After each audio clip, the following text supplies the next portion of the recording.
السلام عليكم. وريني يا ابوي، انت عملت ايه يا بولو؟ بولو يا ولدي، انت عامل انت راسمنا ده بورتريه ده ولا انت عامل انا مش عارف والرسمه غريب. انت عينيك مالها بولو وانا عينيا مالها؟ انت مين اللي عمل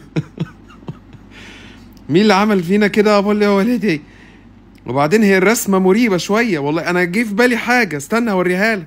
ده اللي جه في بالي يا بولو يا ولدي. انا مش شايفها غير كده.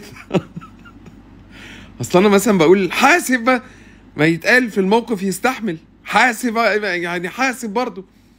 فهي الرسمه كلها مريبه، دي حاجه، دي حمله لا للتحرش او مين الفنان اللي رسمنا يعني؟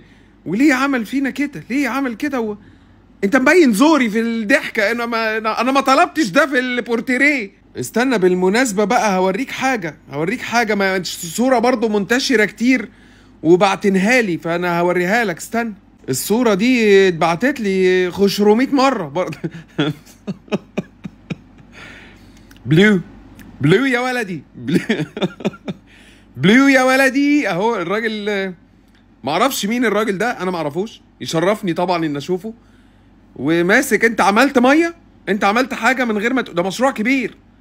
طب ننصص طيب انت عملت حاجه، انت عامل حاجه ولا مالكش دعوه؟ ولا الدنيا كلها قلبت بالو؟ يعني الدنيا كلها رايحه في اتجاه البالو يعني، عشان احنا نفهم برضو. انا مش رد عليا يا ولدي.